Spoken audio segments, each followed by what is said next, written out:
of the Open Meeting Law, General Law, Chapter 38, Section 18, and the Governor's March 15th, 2020 order imposing strict limitations on the number of people that may gather in one place. This meeting of the Sturbridge Board of Selectmen will be conducted via remote participation to the greatest extent possible. Specific information in the general guidelines for remote participation can be found on the town's website at www.sturbridge.gov/town-administrative/how-access-virtual-meeting. For this meeting, members of the public who wish to listen and/or watch the meeting either online via the town's on-demand video broadcast on cable television on channel 191 or dial into the meeting at 774-304-1455. Enter 1428 pound for the meeting number and 12345 for the access code. This phone number is only active for the public during public meetings. No in-person attendance of members of the public will be permitted, but every effort will be made to ensure that the public can adequately access the proceedings in real time via technological means. In the event that we are unable to do so, despite best efforts, we will post audio and/or video recordings, transcripts, or other comprehensive recording of the proceedings on the town's website as soon as possible after the meeting. Okay, could we please stand for the Pledge of Allegiance? I pledge allegiance to the flag of the United States of America and to the republic for which it stands, one nation, under God, indivisible, with liberty and justice for all.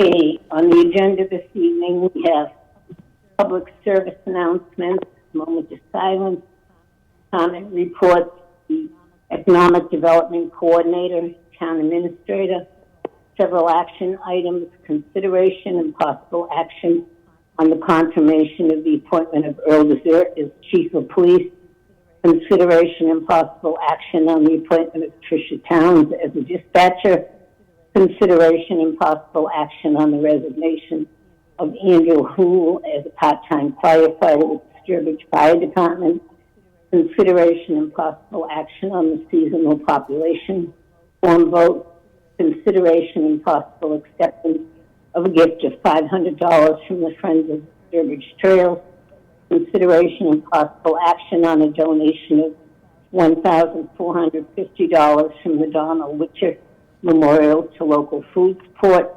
consideration and possible action on the resignation of Tina Peterson from the Council on Aging, old business, COVID update, new business, sidewalk from Heritage Green, referral of the cul-de-sac on Hillside Drive to the Planning Board, proposed amendment to the Village Gateway Zoning District, proposed amendment to Chapter 18, accessory dwelling units of the zoning bylaws, correspondence, approval of minutes, and citizens forum, and we will adjourn.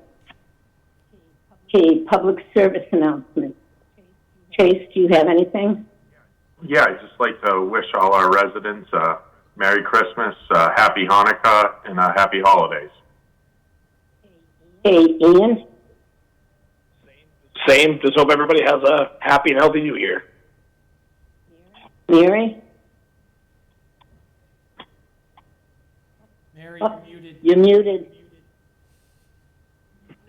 You know what? I'm just going to leave myself unmuted because I can't remember. Anyway, I feel the same. Merry Christmas, a blessed Christmas, a happy and healthy New Year. I think we all endured 2020 thus far, and we got to find the good in it. I think our town did a great job, and I look forward to a brighter 2021 for everybody. Okay, Michael? Yeah, I have one service announcement. The board had asked that the information for if people want to make donations to the American Legion, be on the website, and it is under Veteran Services. If people want to make donations, they should send it to the Shampoo Valendre, Post 109, American Legion, and it's at P.O. Box 83, Fiskdale. And I have on good source of information that Santa Claus is coming to town this Thursday, so I believe all of us kids should be good, and Kids, that's it. okay. Just like the rest of the board, I'd like to wish everyone a Merry and Happy Christmas and a happy and prosperous New Year's. Okay, department reports. Economic Development Coordinator. Okay, good evening, Terry. Can you hear me? Yes. Everybody can hear me? Yes. Okay. I put a report in your package, and the report is segmented into 8 topics. First is business outreach, which includes meeting virtually or speaking by phone with many businesses, including the 14 people that were listed in the report. The report also notes that I was involved with the end of the year license renewal effort, and that involved communicating with 35 businesses, some of whom I was able to speak with and others had left messages. But that was another way of getting to know some of the businesses in town. And I would also like to say that business outreach will be a continuous effort, throughout the months ahead. If you have any businesses that you'd like me to talk to, speak with, I'm more than happy to do that. And as part of that effort, I've reached out to all of the regional economic development entities, because clearly when you do meet with a business, you want to be able to represent what the state or the region can do for them and to know who they could contact if that's necessary. And in some cases later on in the report, we have been bringing state help to meet with businesses. The next topic is the first cousin of business meeting is business assistance. And to that end, one of the first businesses that I went to meet with was the Sturbridge Host Hotel and Conference Center, and had a very good meeting with them, and have been following up with that meeting with letters that specifically identify financial assistance, marketing assistance, workforce assistance to help the host as it moves forward in the months ahead to renovate and get back up to recruiting hotel guests and exhibits and trade shows and seminars for the conference center, because we all know that's a very important part of the town's economy and quality of life. And it is also a good feeder of commerce to local businesses and hotels in the town as well. It's a complement to having that entity here and its ability to generate value for other businesses and employees and employers as well. And I look forward to continuing in the months ahead, doing whatever we can to help the host move forward. Complete Cold Storage is a cold storage company that is working with the town to construct an 80,000 square foot facility up off of Route 20. And they are currently working with Gene Boubon in the planning department and working with Jeff. And we participated in a conference call recently with their interest in applying for consideration of a TIF. And that issue will be coming forward in the months ahead as well. It's an 80,000 square foot facility that would employ 20 people and would also be a very positive addition to the town's financial tax base. based upon its value as a brick and mortar building and its value for the personal refrigeration and storage equipment that will go into the facility as well. And the details for that will be coming forward. There's a company from Connecticut called Noble Energy, and they are in the business of constructing truck service facilities, and they are also very sensitive and committed to promoting green, efficient, sustainable uses of energy.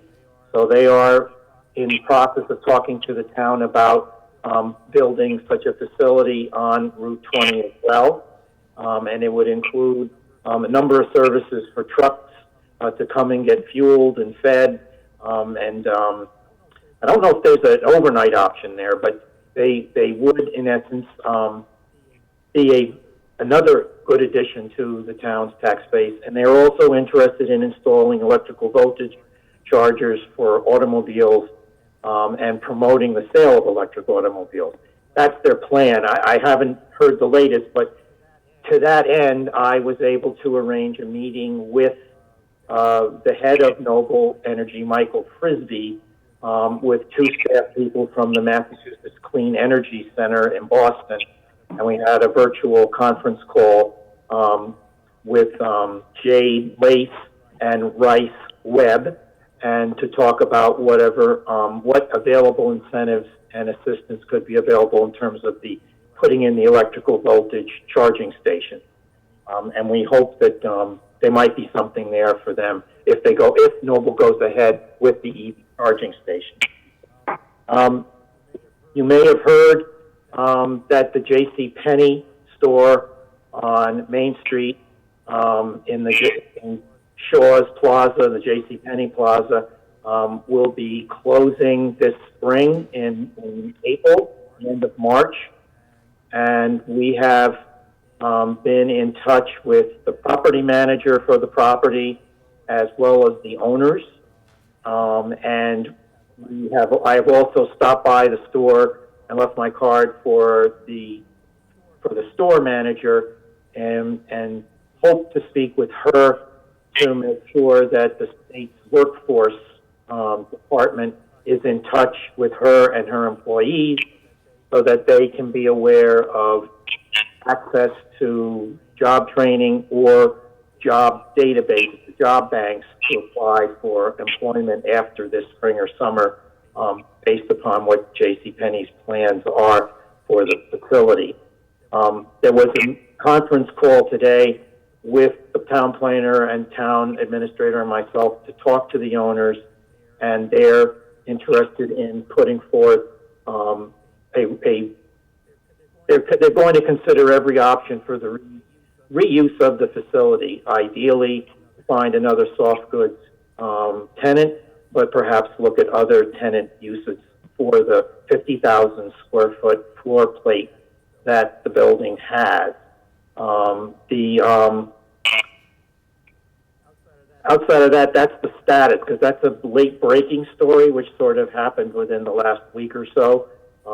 So that's the details as we know them. If you have any questions, feel free to ask me.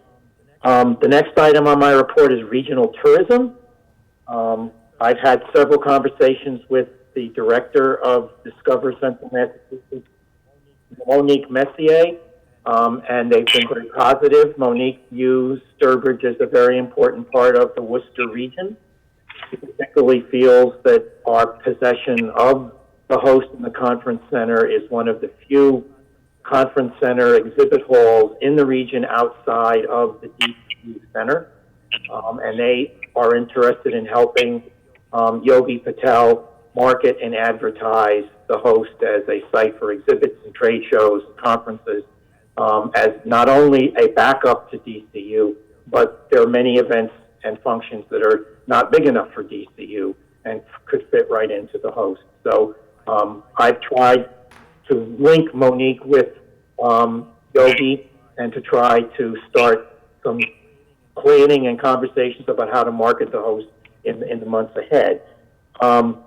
Monique has also explained that the town of Sturbridge has a seat on the regional board of directors, and that will continue as well with their next meeting in January.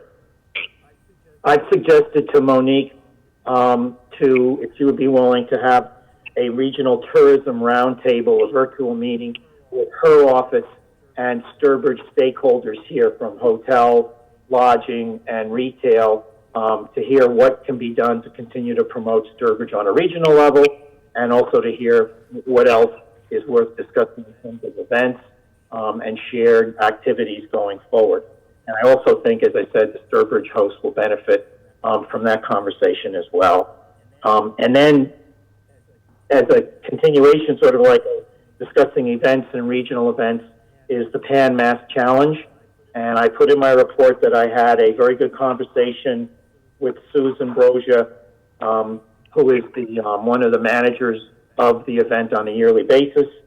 And she has been contacting hotel and town officials here to start planning for what would be an August 2021 event. The event will be a return to the traditional road event, but with reduced participation and safety limitations. The opening event from the night before will be a virtual event with no large gatherings permitted, and I gather there won't be a morning event either. They're not going to offer a number of amenities along the route, such as showers, and that bikers will start their race from where they are, whether it's their hotel parking lot or their home or a residence, and then head on to Boston. I look forward to working with her with Susan in the months ahead to make sure that we're once again a very positive place for this bike challenge to begin. And I have also made it a point to continue to stay in touch with the hotel owners as well, because they are a very critical, important part of the bike rider experience, if you will, in terms of them staying here the night before for lodging. The next item on the report is we finished a grant application for the state. The state has offered the assistance of consultants to help communities engage in what they call local recovery planning. And it's an effort to give towns a chance to bring in outside consultants to bring together all the retail, lodging, and small business people to discuss the impacts of COVID and how they view the future and what are things that we can do to get back into a more normal state of operations, and trying to analyze solutions as to what can be done locally, what could be done on a higher level, and then to come up with a report with some action items.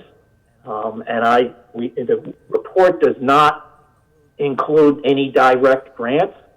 The grant will pay for the consultants, and from that report, we hopefully will have something to build on. I think it's a good exercise to bring everybody together, the chamber, the town, store owners, Old Sturbridge Village. I think there's a lot of value to everybody sitting at the same table and seeing what the problems are and what the solutions are or could be, and what are things we can do together in the year ahead. And I'm hopeful that we will be awarded the grant, and I'm also hopeful that Central Massachusetts Regional Planning may be selected as the regional consultant for the towns in our region. And I think if they are, they would really do an excellent job going forward. So we'll see. And the other aspect of the project is that the report has to be done by June, with the idea that you would then start working this summer on implementing what the recommendations are. Under marketing, Sturbridge, the end of November concluded the fall marketing campaign, which I attached in the report.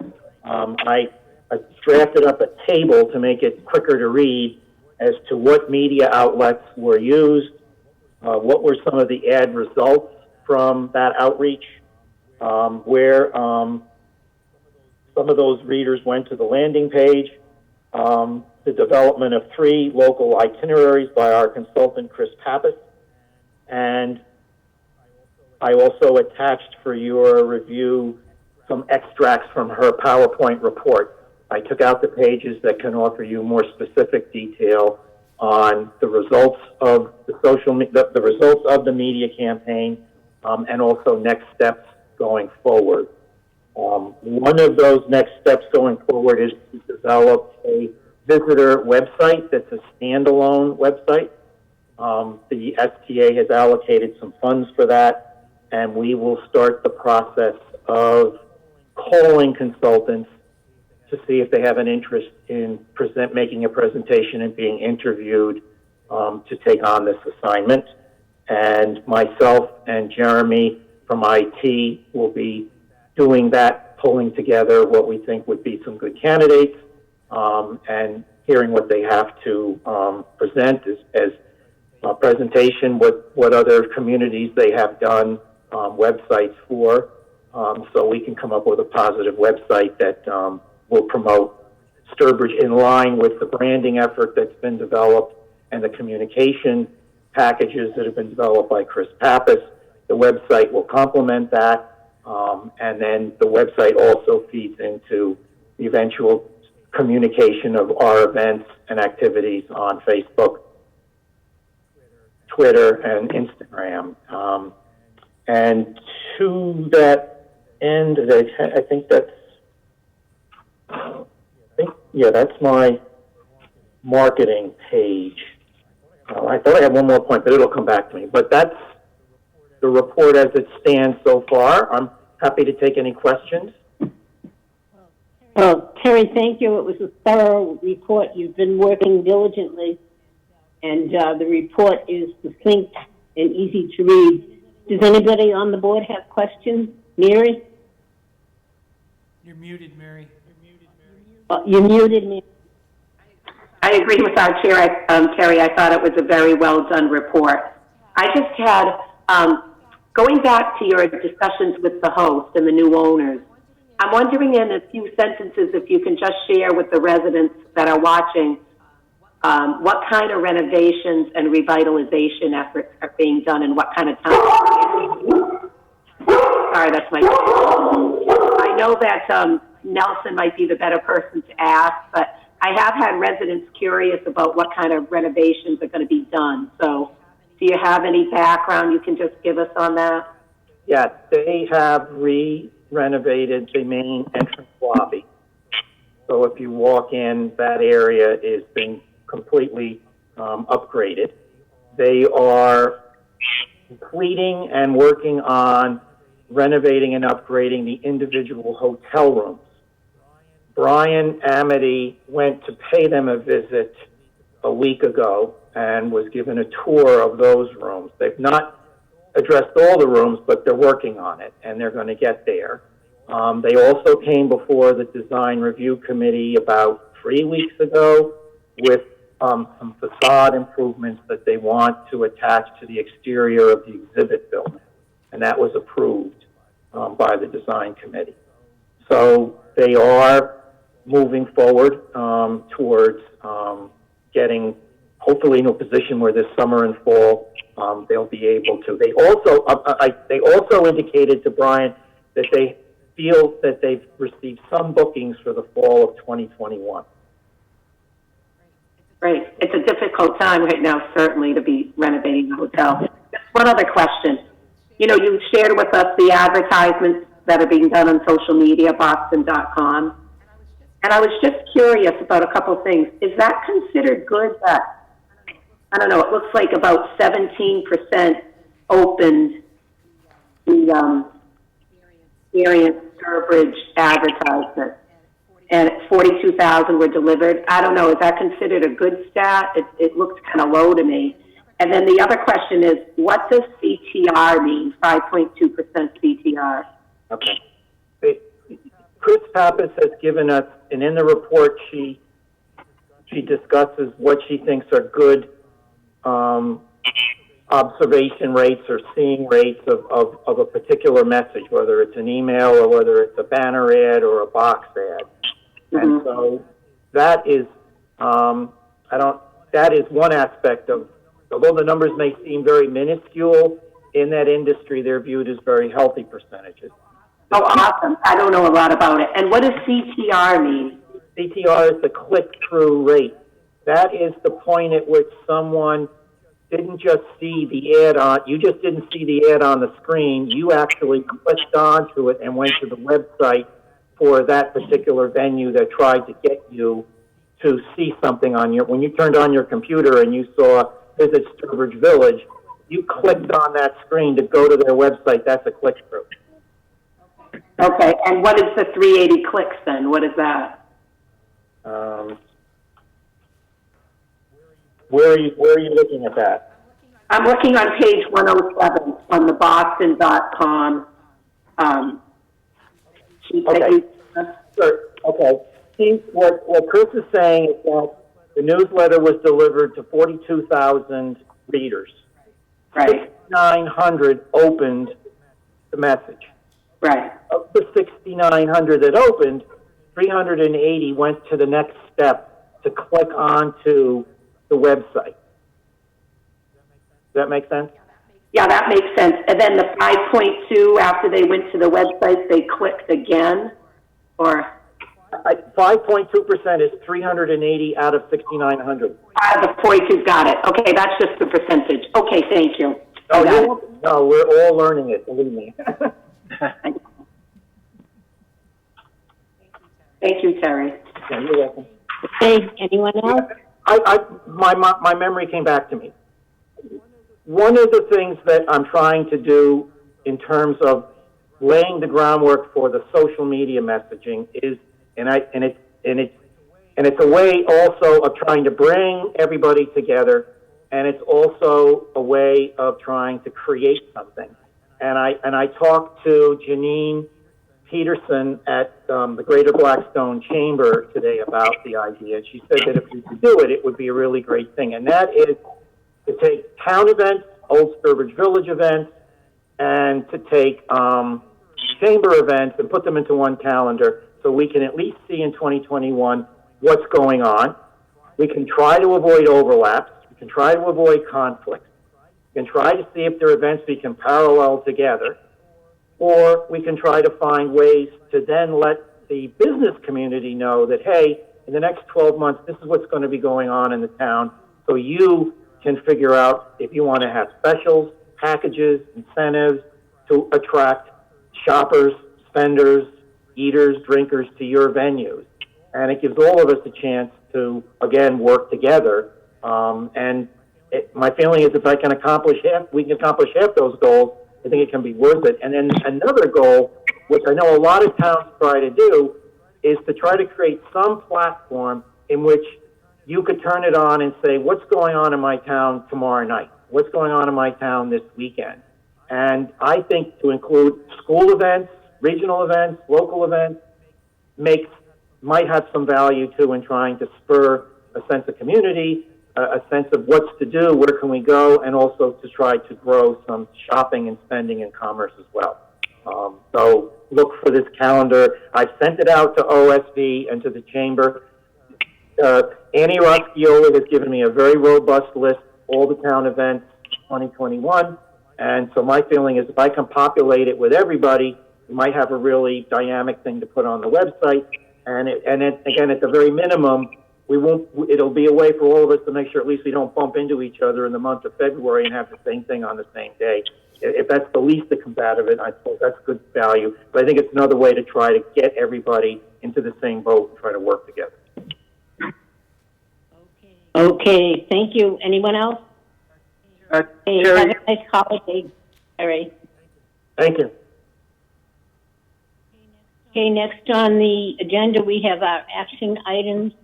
Mary, on this first one, on advice of state ethics, I need to recuse myself because I had a relative involved in the process. So can you take that up, please? Okay, hold on. So the action item is the consideration and possible action on the confirmation of the appointment of Earl Desert as Chief of Police. Hi, Earl. And at this point, I'm going to turn it over to our town administrator to give us the background about how he was selected for appointment. Thank you, Madam Vice Chair and Board of Selectmen members. This evening, it is my honor to ask you to confirm my appointment of Earl Desertive as Chief of Police for the Sturbridge Police Department. The selection committee reviewed many applicants. Several of them would have been outstanding leaders, but through the process, interim Chief Desert rose to the top based upon his knowledge of the community, his education, his experience, and the way he carries himself and his interactions with the public was the clear choice of the committee. And therefore, I have appointed him chief and asked for your confirmation. Retired Chief Ford has the honor of actually pinning his chief's badge on him if you so choose to confirm the appointment. Thank you, Jeff. Head chief, acting chief, soon to be new chief, and yes, hello, Chief Ford. Nice to see you again as well. I want to so sit down, and do any board members have any questions that they would like to ask Jeff or our chief before we proceed? No? I would just like to add that I had the opportunity to watch the finalists. I thought the search committee did an excellent job with their questions. I was very impressed by both applicants. We're very fortunate to have two such qualified finalists. And I am very happy that our acting chief is getting promoted, hopefully this evening. I think it's well-deserved. He's been with our department a very long time. He has an outstanding resume, and he has the respect of everybody in the department. And I think that's an awesome way to begin this new phase in his police career. So with that, do we have any motions for the confirmation of Earl Desert as Chief of Police? I'll make a motion to confirm the appointment of Earl Desert as Chief of the Sturbridge Police Department effective immediately. Is there any second? This is Mike. I'll second that. Any discussion? Okay. All in favor? Now, how do I see, I've never done this. I can't see who's in favor. Do I call out their names, Jeff? Please. Yeah. Okay, I'll take a roll call vote. Okay. Chase, how do you vote? Yes. Chase. Ian? Yes. Okay. Mike? Yes. And I vote yes, Mary. And any abstentions? And that abstention and a recusing of Mary Blanchard. So all in favor? 4-0-1. All right, and then Congratulations. congratulations, Chief. And Chief Ford, if you would so honor us, Congratulations. pinning of the badge, please.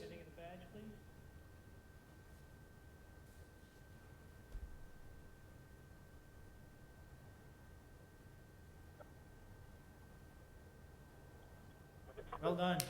Well done. Well done. Congratulations. Chief, do you want to add anything?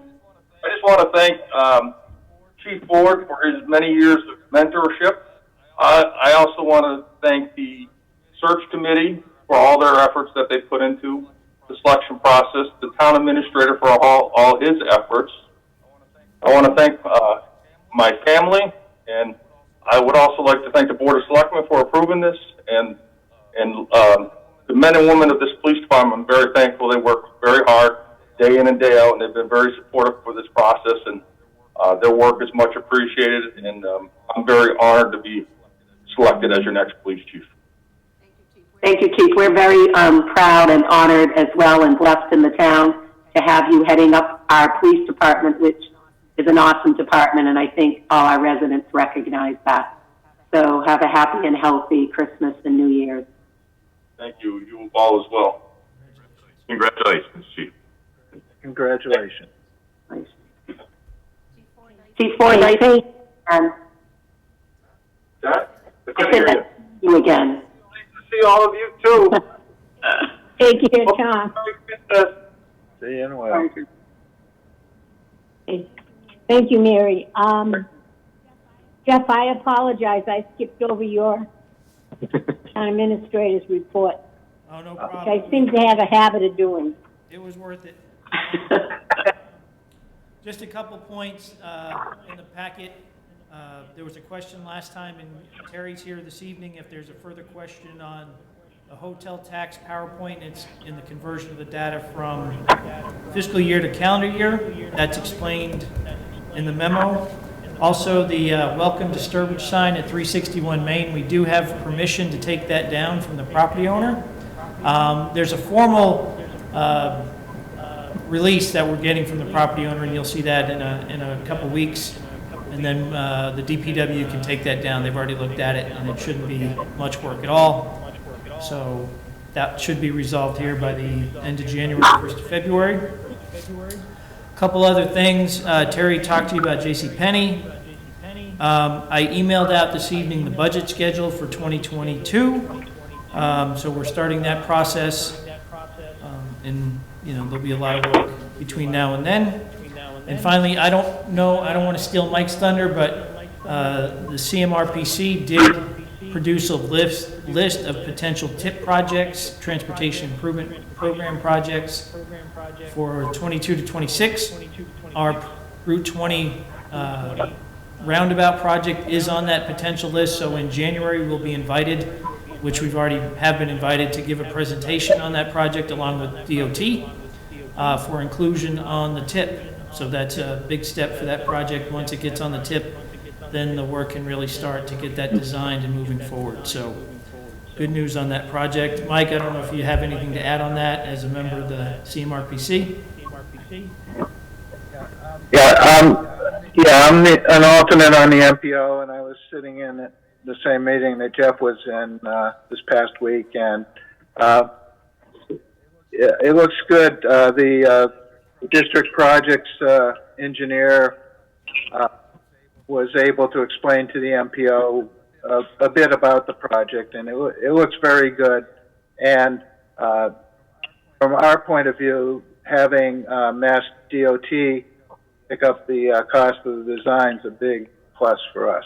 So thank you, Jeff, for being consistent there. All right, thank you. Good way to start. Good way to start 2022.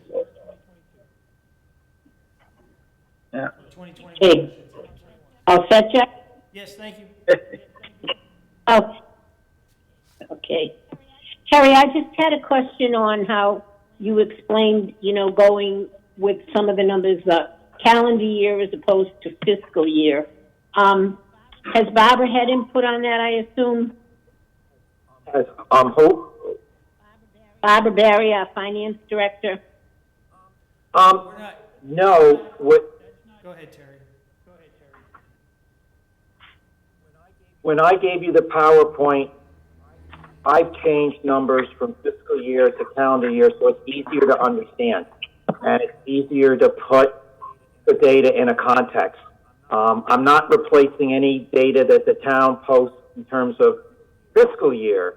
I'm just trying to make my presentations easier to understand. And then also, since we are seasonal, when you look at fiscal year, it's June to July, so you never quite see the entire spring and summer cycle. Whereas if I convert the numbers to calendar year, then you can look at the whole 12 months and say, oh, that's how we did for that year, including the whole spring, summer, and fall.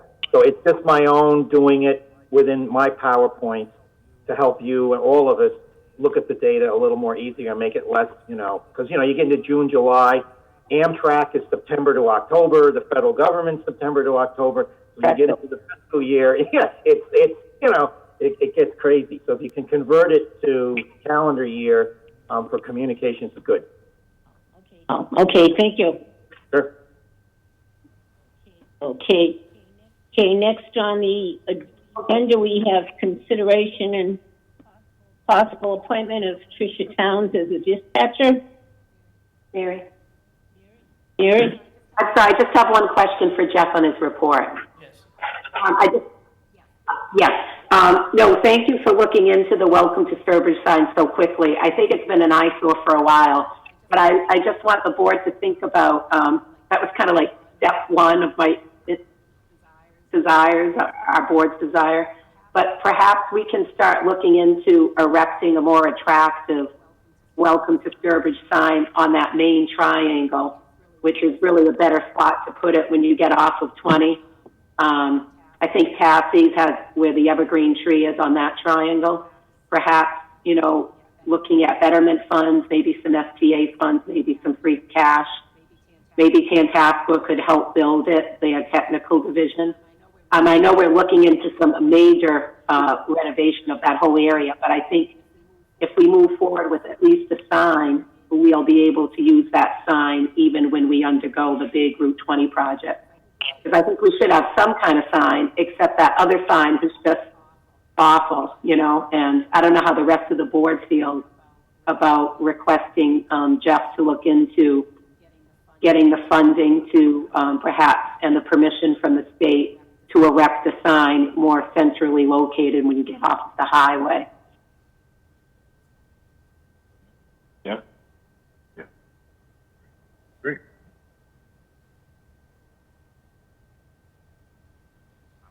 I'm all for that. That'd be a great idea. Yeah, anything to make that area look better would be positive.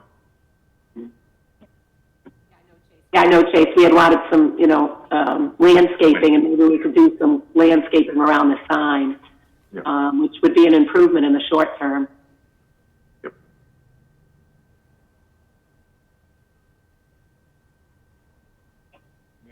Mary got detached.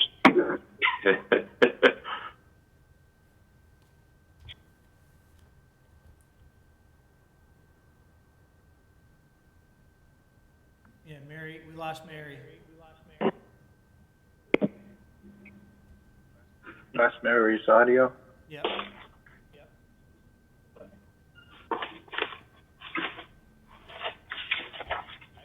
I had the same problem at the beginning. Mine just dropped the call for some reason.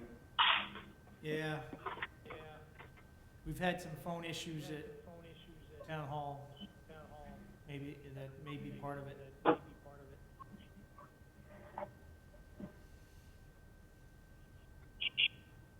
Are you back, Mary?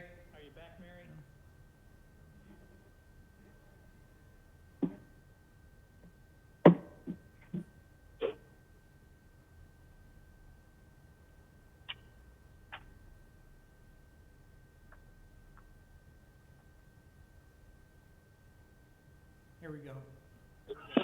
Are you back, Mary? Sorry about that. I don't know what happened, but you all sit well patiently. Let me put it that way.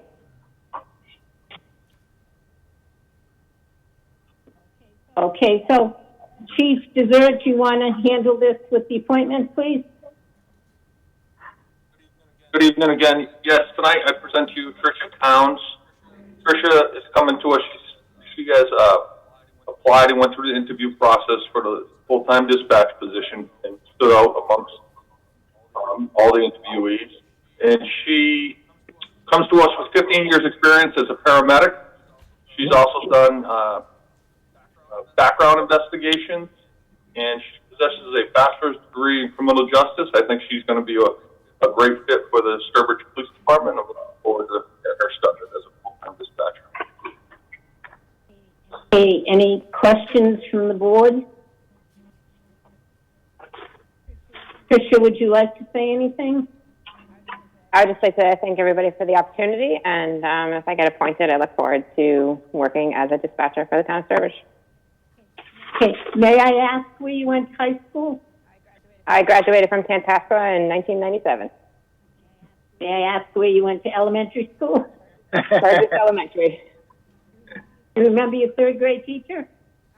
I know you look familiar. Yeah, I had you in third grade. Okay. Okay, anything else from the board? Someone want to make a motion then? I will make a motion to confirm the appointment of Tricia Towns as a full-time dispatcher with Sturbridge Police, effective December 22nd, 2020, at a salary of $20.80. I'm Mary. Go ahead, Chase, or whoever was doing. Second, Chase. Okay, Mike, how do you vote? Yes. Mike? Mary, how do you vote? Yes. Ian, how do you vote? Yes. Chase, how do you vote? Chase, yes. And I vote yes. Okay, congratulations, Trish, and welcome aboard. Thank you. Thank you. Have a great night. Hey, thank you, Chief. Chief. So, congratulations. Thank you. Okay, next we have consideration and possible action on the resignation of Andrew Hool as part-time firefighter with the Sturbridge Fire Department. We have a memo from Chief Rosso dated November 30th. With the requested action of accepting the resignation of Andrew Hool as a part-time firefighter / EMT. Anybody have a question? Someone want to make a motion? I'll make a motion to accept the resignation of Andrew Hool as part-time firefighter EMT effective November 30th, 2020. Is there a second? This is Mike, and I'll second it. Any discussion? Ian, how do you vote? Yes. Ace, how do you vote? Yes. Mary, how do you vote? Mary, yes. Mike, how do you vote? Yes. Mike? And I vote yes.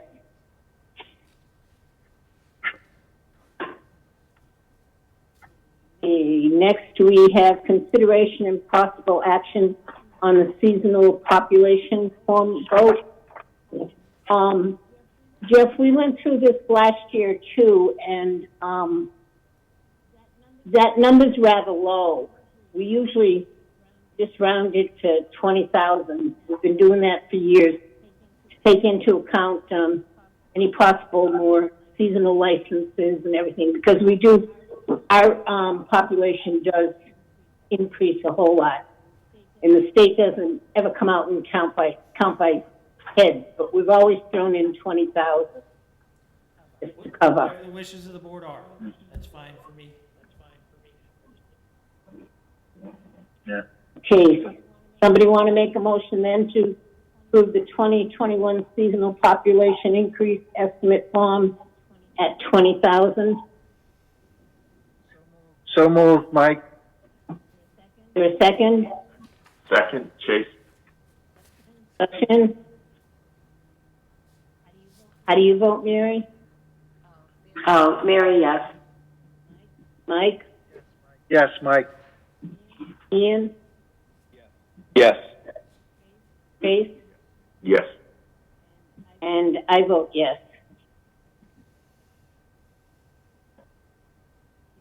Okay, next we have a consideration of possible acceptance of a gift of $500 from the Friends of Sturbridge Trails, Frost.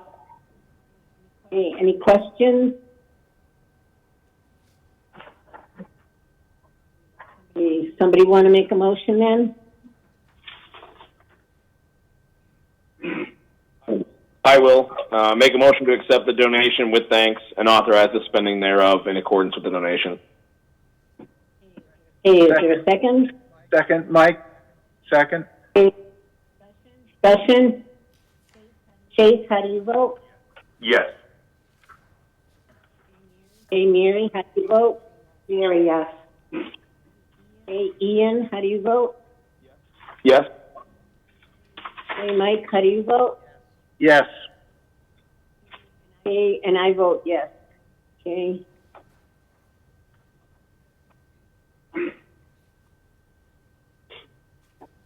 Okay, next we have a consideration of possible action on a donation of $1,450 from the Donald Witcher Memorial to the local food support.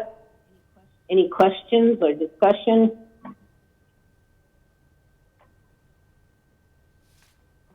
Someone want to make a motion?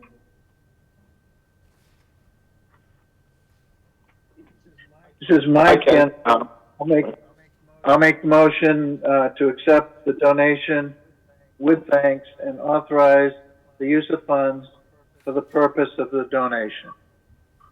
Is there a second? I'll second Mike's motion. Go ahead, Ian. You do. Discussion? Chase, how do you vote? Yes. Mary, how do you vote? Mary, yes. Ian? Yes. Mike? Yes, Mike. And I vote yes. Okay, next we have, Mary, just in keeping with our practice, Jeff normally sends thank you letters on our behalf for the donation. yes. Yes. It's one of those things that kind of goes without saying now. We've been getting so many. Okay, next we have old business. COVID update. Oh, Jeff? we got one more action item, G, please. Tina Peterson. Oh, I'm sorry, the consideration of possible action on the resignation of Tina Peterson from the Council on Aging. Is there any discussion? Is there a motion? I'll make the motion to accept the resignation of Tina Peterson from the Council on Aging with regret. Is there a second? Second, Chase. Okay. Chase, how do you vote? Yes. Mary, how do you vote? Mary, yes. Ian? Yes. Mike? Mike, yes. And I vote yes. Okay, now old business. COVID update. Jeff? Thank you, Madam Chair and board members.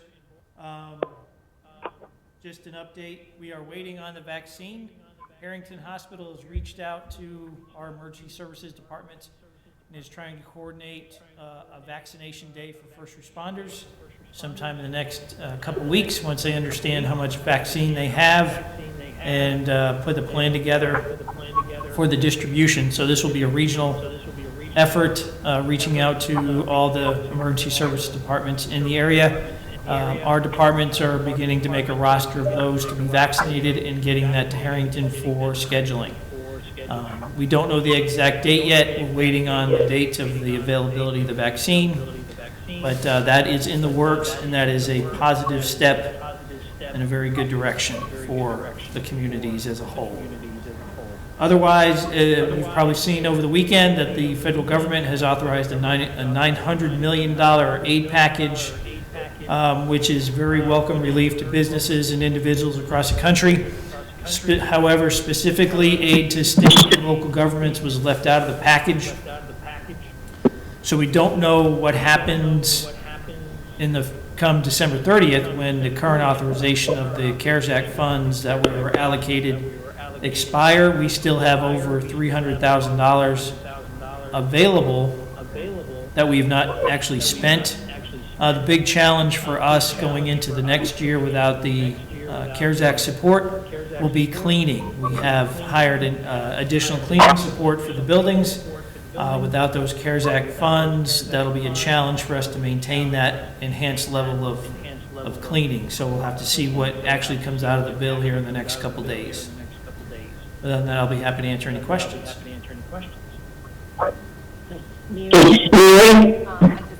just have a couple. One more of a comment that you, when you said that we were looking into the vaccine. I know it was either at our last meeting or the meeting before you introduced the possibility of allowing employees to have a day off when they have their vaccine and not have it affect their sick time. I don't know if that's still your position. You told us to think about it. But I just want to say, for the record, that I would be in support of that.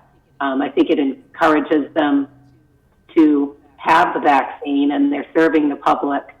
And I think it's in everybody's best interest, especially those immune. It's my understanding that people with a compromised immune system, some will not be offered the vaccine.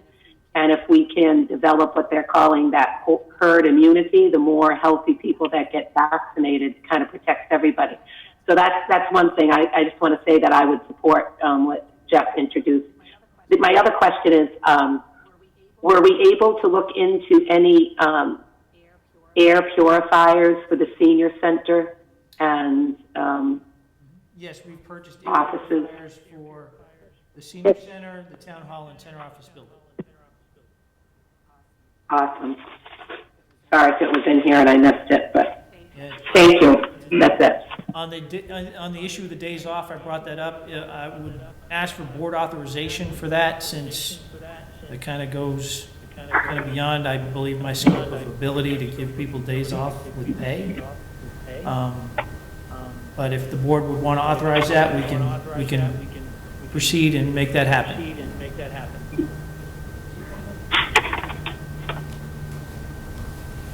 I don't know how the rest of the board feels. I was just giving my view. I mean, I would make a motion. Is that what you're... Why don't you just tell us every time they would have the day off on the day they have the vaccine? Yes. Or the following day, or both? We could probably leave it up to them. If they get it late in the day, we could say take the next day off. That way, any side effects, you could just stay home and, deal with them at home. I would imagine at some point, as we roll out more significant levels of vaccine and more vaccinations, there'll be a waiting time where people have to show up and wait at these facilities. So it just depends on day of or day after. It was just a thought. It was kind of a discussion topic. If we want to pursue that, we can formalize it next time and have you vote on it. Our next meeting's the 4th. I'm sorry, Mary. Go ahead. I'd prefer waiting. I really, there has not been that many adverse effects to the vaccination, and we don't know who's going to be getting it yet and what time it would entail. I really don't want to encourage people having a day off because they're getting a shot. People get shots left and right, flu shots and everything, and they don't get a day off. There's certainly a case if somebody does have a reaction to it. They could maybe take a day off, but I don't see, just granting full-blown recusal to everyone to get it. That's just my thing. I understood. Mary? How would you feel then with the compromise? I know it was in between, that if they do call in the next day because they are having a reaction, because I guess it's very person to person, they don't have to utilize their sick time for it, and then they would be able to have that additional day off without impacting their sick leave. I know they get flu shots, but this is a pandemic. It's a brand new vaccine, and I think it's an emergency situation that I would support. If I don't know how the board feels about that. If they're able to come in the next day, I mean, I trust our staff. They're very hard workers. I don't think they'll just take the day off just to take it. But if they do find that the following day they have that malaise that some people do, that they would be able to take that day off or work from home and not have it impact their sick time. Because I think when we came up with sick leave, I don't think we were really contemplating a pandemic of this magnitude. No, Mary, I don't disagree that, if someone's having an adverse reaction, taking the time and not being docked for it. But giving carte blanche, I know our workers are hard workers, but, you put a little carrot out there and somebody will say, we just had a 78-year-old president-elect get the shot, get up and walk away. No, I understand. I get it. I'm just asking now if they do have a reaction, how the board feels about not having impact. No, personally, I don't feel we should dock them if they're having a reaction to it. But I can't see just giving everybody a day or 2 days when they get, the second shot. I would support that if maybe Jeff came back with some kind of, request for a motion that mimics how you feel about that. I think that's a very good way to go. Is in the event someone does have an adverse reaction, the recuperation day would not be charged against her sick time. Right. I have no problem with that. Okay. All right. So you want a motion, Jeff? Or? Well, why don't we wait till Jeff writes? Okay. Okay. It's not Okay. quite available yet, so, All right, I'll write it up. okay? Very good, thank you. Anything else under COVID? Okay, any other old business, Mike? No, I have no additional old business. Ian? I have none. Okay? Yeah, I just wanted to thank all of our responders and DPW that were in the Santa run because it was awesome. I think a lot of the townspeople liked it. And I just wanted to thank you. And Butch, it was awesome to see you out there. And, I think it went really great. So, Did your kids really like it, Chase? oh, they loved it. They loved it. So it was, Tasty, too. yeah, I did too. Get it hot. Hey, any other old business, Chase? No. Mary, do you have any old business? The only old business I have, we had gotten correspondence from the school department about a selectman probably tuning in to the budget hearing for the school department when they have their virtual meeting on it. Is anyone interested or? Well, think about it. If anyone wants to participate, we can let the superintendent know, and she'll get back to us on when it is. Yeah, I'd be interested in knowing when it is, if I'm able to. Yeah. Just maybe you could find that out for us, please. Absolutely. Okay. Okay, new business. We have the discussion on sidewalk from Heritage Green. Jeff? Thank you, Madam Chair, and board members, and Butch is here this evening. We were approached by a resident of Heritage Green about being able to safely walk from the apartment complex to the retail area at 148. Looking at the road, it is not a very safe way to cross at Route 20, and there's not a very good way to walk down Route 20 to get to that intersection at 148. So Butch reached out to DOT and asked if they would look at that since it's their road, and they came back with basically the same thoughts we did at the staff level between Butch, Gene, Chief Dessert, and I, that basically said we probably couldn't do Route 20 because of the geometry of the road, but we probably could build a sidewalk or a walking way along some of the side streets to get to Route 20 and then cross the road safely at the signalized intersection. To that end, we'd like to get some feedback from the board on possibly reaching out to an engineering firm to get some concept designs and maybe some preliminary cost estimates to do that, and using Chapter 90 funds to do that. We have roughly $4 million in Chapter 90 funds. We're not spending it on the design of the Route 20 corridor as we anticipated. So your thoughts as a board on that possibility? Okay, any ideas?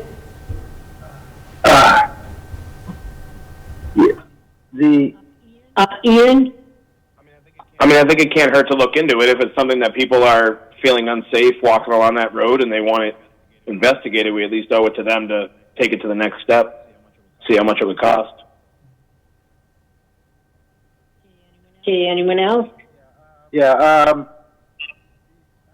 I had requested that this project be included in the complete streets plan.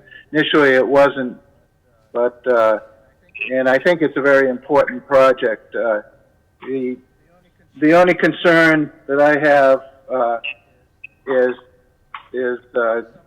some of the side streets will be hard to get a sidewalk approved. At least one, it's just too steep to have a sidewalk without that would be compatible with Architectural Access Board standards.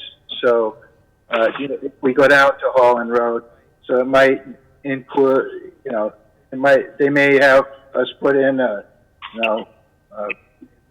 ramp or something that would be compliant with. I'm not so concerned about ADA, but Massachusetts Architectural Access Board does have requirements for sidewalks even along a public way. I think if we're doing a feasibility study, we should not rule out a sidewalk on the southerly side of Route 20, even though the geometry or whatever may be questionable now. We should also look at that so they'll be compliant with state regulations. But, anyone? yeah, we absolutely have to go ahead with something there because there has been and more than one crash at the intersection of Commonwealth and 20. Mary? I just echo Ian and Mike's sentiments. Well, not Mike's concerns. I don't have as much knowledge about as he does about sidewalk installation, but I think it's also consistent with us making a commitment to make our town more walkable, which we did about a year or two ago under whatever state policy that was before us, and we adopted the plan to make our town improve the walkability, and certainly putting sidewalks in from that complex where so many people live to Route 20 makes sense if we're able to afford it with Chapter 90.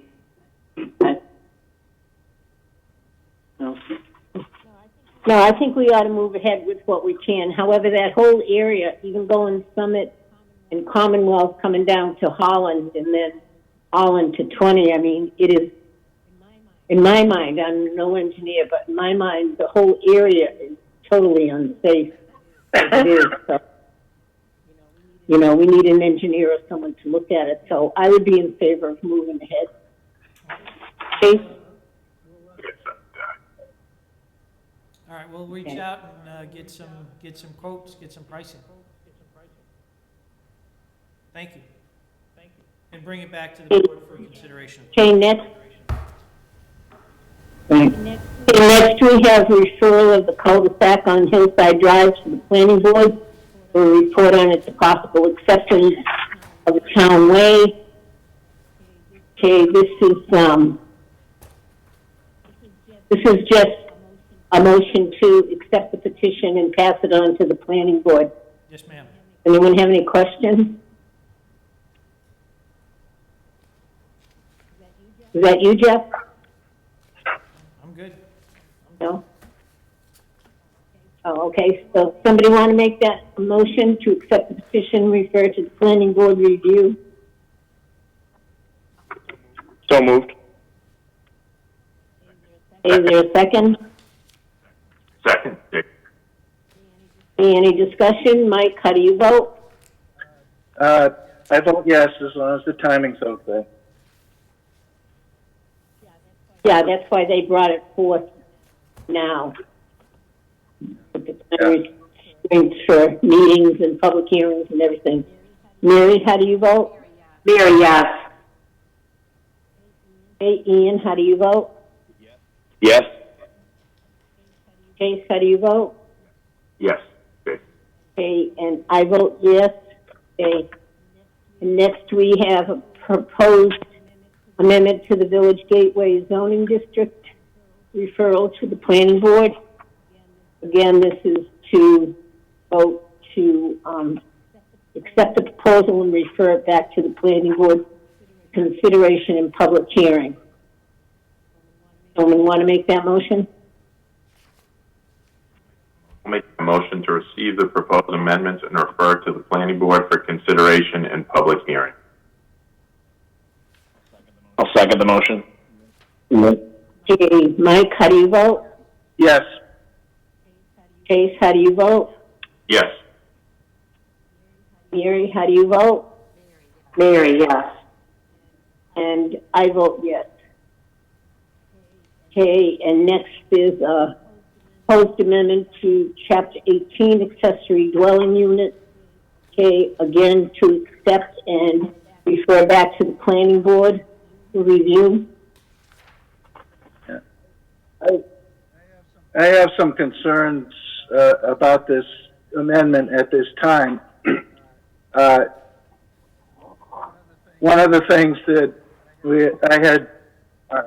that I believe is that if we're allowing by special permit accessory dwellings, that they should be set up so they count on our affordable housing inventory. And and this doesn't really address it. And there's, I've attended housing partnership conferences up at Devon's for the past couple of years. That I wasn't able to this year because of the COVID thing, and I really don't think that this helps us that much with our affordable housing inventory. If these units are getting on the inventory, then I would support this type of zoning article. But if they're not, if these units aren't going to be part of our affordable housing inventory, then if it is, plus I don't know whether we would differentiate between a temporary, as some communities have gone with temporary ones, like say an in-law unit that's brought on the property, but it's to be removed when the in-law leaves the property. Some towns have done that where the accessory use, if the family member that's using the accessory dwelling is no longer there, they have to remove the unit. And so there's a lot of issues to this particular article that we should consider that I don't think have been considered yet. Okay, but I think it's back to the planning board for their discussion. We already allow accessory dwelling units in our bylaw now. This is just amending what we have. And some of those questions, Mike, perhaps if you had a conversation with Jean about, the affordable aspect of it. Yeah. I know, for example, the town of Auburn made some similar changes the year before last, and there are some issues that they're having right now that we should take a look at. Well, they also accepted that, what do you call them, the small houses and stuff. Well, this does not, according to this bylaw, the way it's written right now, somebody could put a very, a mini dwelling, the way it's written right now. And that's one of the issues that I have. It basically opens us up to things like that. There's no square foot limitation on the accessory dwelling and things like that. So it needs, this particular thing needs a lot more study. Oh, well, I know, and the planning board intends on doing that, and they will be having public hearings too. This is just to get the ball rolling. So is somebody willing to make a motion then to receive the proposed amendments and refer to the planning board for consideration in public hearing? I'll move, Chase. Is there a second? I'll second it. Yeah, Mary. Okay, any more discussion? Okay, Mary, how do you vote? Mary, yes. Ian, how do you vote? Yes. Chase, how do you vote? Yes. Mike, how do you vote? At this time, without some changes, I can't support it. So I'd say no. Okay, but Mike, you're not really supporting the changes. You're I don't just think it's supporting- ready. I don't think it's ready to go. I think more work has to be done before it goes to public hearing. And that's what the planning board's going to do, but that's okay. So you say no? Okay, I vote yes, so it's 4-1. Okay, correspondence, Mike? December 3rd, we received an updated COVID response email from Melissa Olson. On December 3rd, also, we received a letter from John Mayer, Director of Government Affairs, from Charter Communications about upcoming changes to the list. On December 4th, we received a letter from KP Law about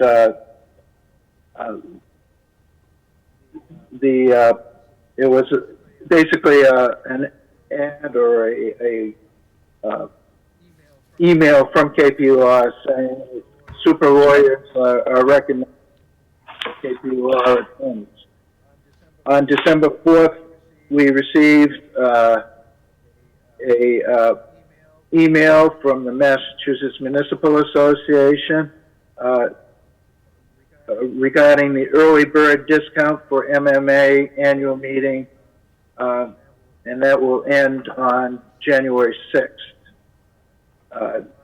On December 4th, we also received a email from the Massachusetts Municipal Association to Jeff Bridges regarding the Budget Conference Committee agreement on the FY21 state spending plan. On December 8th, we received an email from Ann Goldie regarding the Baker-Polito administration announcement of statewide rollback to Phase 3, Step 1, additional restrictions that's related to COVID-19. On December 8th, 2020, we received a letter from John Mayer, Director of Government Affairs, to Jeff Bridges regarding upcoming changes to Charter Communication. December 9th, we received an email from Ryan Melville, Deputy Executive Director of the Massachusetts Alcoholic Beverage Control Commission, to Jeff Bridges regarding the rollback of the Commonwealth of Massachusetts Phase 3, Step 1 of the reopening plan. On December 10th, we received an email from Ron O'Connor from the Department of Health to Jeff Bridges regarding COVID-19 vaccine updates. And December 11th, we received a notification to abutters for the 30 Main Street and 20 Fiskill Road project. I believe that was a letter from the Sturbridge Conservation Commission. December 14th, we received a letter from Margaret Dowling to Jeff Bridges and staff, thanking them for volunteer work at the senior center. On December 15th, we received an email from Leslie Wong and addressed to Jeff Bridges regarding the Sturbridge Council on Aging January-September newsletter. And that's the correspondence that we have at this meeting.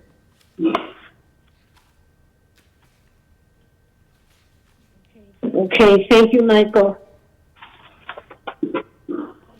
And next we have approval of minutes, December 7th, 2020. Does anyone have any corrections, deletions? Mary? Very, very briefly, on page 258, under the presentation from the housing plan, CMRPC, about halfway down the second paragraph, the sentence begins, Vice Chair Dowling asked there were no penalty if the town does not reach the target goals. Just before that sentence, insert this sentence. Vice Chair Dowling expressed her concern and doubt about the town's ability to reach these yearly targets. Again, it's Vice Chair Dowling expressed her concern and doubt about the town's ability to reach these yearly targets. And then I just have one other addition.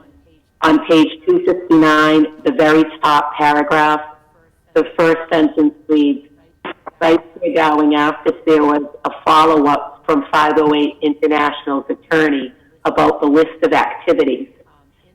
Insert after activities contemplated on the property as requested by Nelson's letter. Because we don't really know what activities they're talking about. So we're adding contemplated on the property as requested by Nelson's letter. And that's it for me. Okay, anyone else have anything? Okay, is there a motion then to approve the minutes as amended? This is Mike, and I'll make a motion that the Board of December 7th meeting minutes as amended. A second? Second? Okay, any discussion? Mary, how do you vote? Mary, yes. Ian? Yes. Kate? Yes. Mike? Yes, Mike. And I vote yes. Okay, next we have Citizens Forum. Let me check.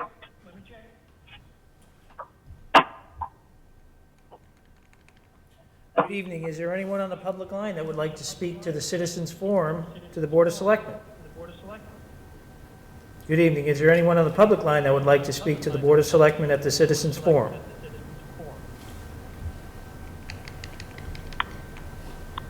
There's no one wishing to speak. Madam Chair, there's no emails for the public comment. Okay, is there a motion to adjourn then? I just have one more quick thing I didn't include in the packet. Sorry. The parking lot at 501 Main, the Conservation Commission did approve the design. So we're completing that, and we'll have a cost estimate, hopefully by town meeting. Hey, that's good. Is there a motion to adjourn? So moved, Chase? Is there a second? I'll second it. Any discussion? Mary, how do you vote? Yes. Ian? Yes. Kate? Yes. Michael? Yes. Okay, and I vote yes. Okay, thank you all, and have a nice Christmas with your family, whether it's small or medium size, no large sizes. You can see I know some of you. What, Mary? I know some of you got your Christmas cards out. Maria's is very pretty. Jeff, mine, they are going out tomorrow. I got my out-of-state people done today. Tomorrow's my in-state. I go right up until Christmas Eve. I'm not